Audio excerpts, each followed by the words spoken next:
The global 3D printing industry is at a critical inflection point.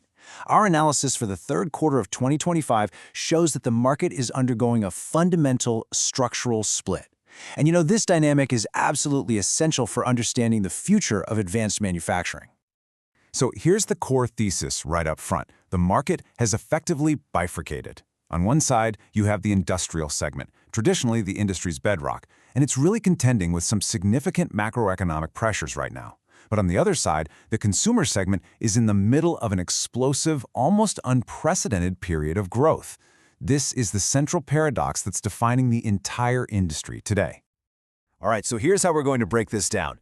First, we'll quantify this market divergence. Then, we'll examine the strategic pillars holding up the industrial sector before digging into the revolution happening in the consumer market. After that, we'll zoom out to the geopolitical landscape and finish up with the key trends and risks that are shaping the industry. Okay, let's dive right in and look at the data that really illustrates this stark divergence, what we've started calling the ice and fire dynamic. The numbers from Q2 2025, well, they really tell the story. Now, you might see that overall market growth of 8.8% and think things are looking pretty good, but that number is actually hiding the real story. You see, the consumer market surged by an incredible 21%, while at the same time, revenue from industrial systems actually contracted by 14%. This isn't one uniform market. We're looking at two totally distinct markets moving in opposite directions. Now, despite those cyclical headwinds, it's absolutely crucial to understand that the industrial sector isn't just collapsing. Instead, what we're seeing is that it's anchored by several non-cyclical, really strategic demand pillars that are providing a very stable foundation. The demand here isn't being driven by cost savings, it's driven by strategic imperatives. For aerospace and defense, it's all about supply chain resilience and military modernization. In medicine, it's the need for patient-specific customization. For automotive, it's about agility.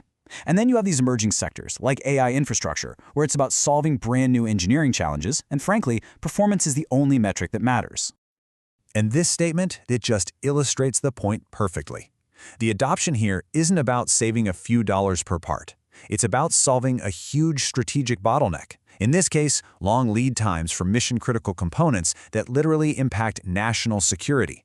This is where industrial 3D printing provides a strategic value that's, well, it's almost incalculable.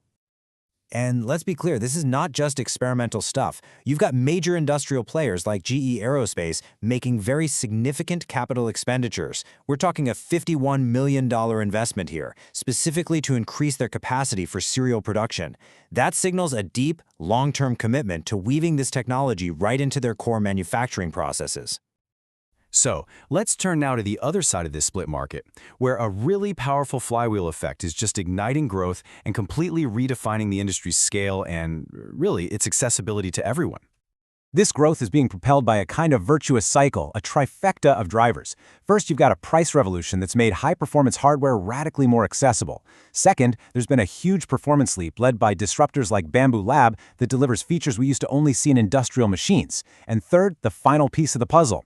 AI-enabled tools are just demolishing the barrier to creating content, opening the door for everyone from skilled hobbyists to the general public.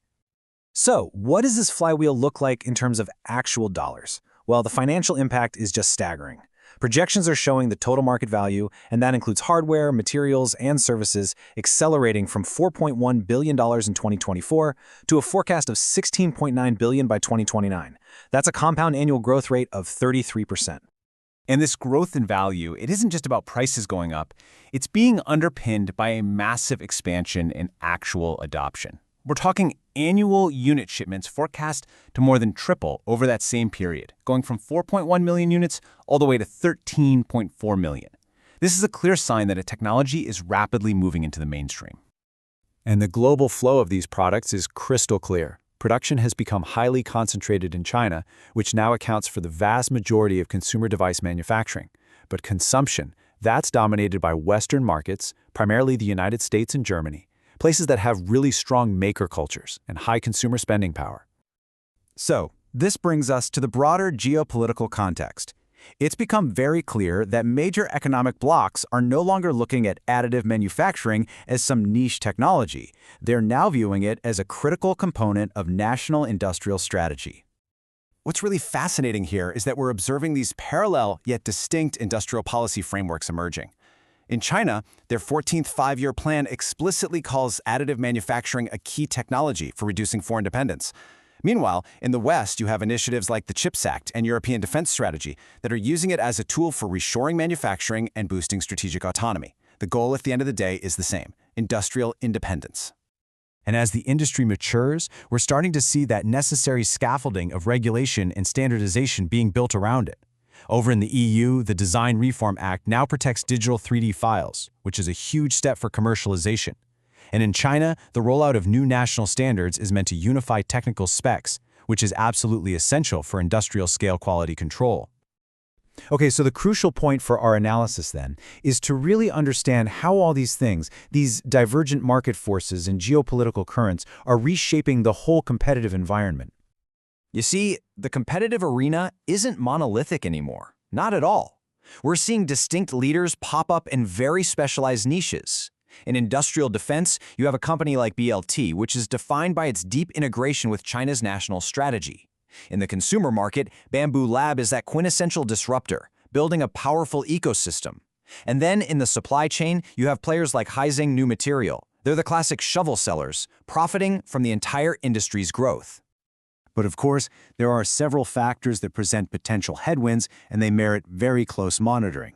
You've still got technical bottlenecks, especially in post-processing, that remain a real hurdle for true mass production. The macro environment, with high interest rates, is forecast to keep suppressing industrial capital spending. And finally, geopolitical tensions, well, they always carry the risk of new tariffs that could really disrupt that global supply chain. So, we're left with this concluding thought. The 3D printing industry really must be analyzed not as a single thing, but as two distinct markets on two very divergent paths. One is driven by these strategic, high-value applications, and the other by mass consumer adoption. The fundamental question has really shifted. It's no longer if this technology will change manufacturing. The real question now is how these two very different ecosystems will coexist and ultimately shape our future.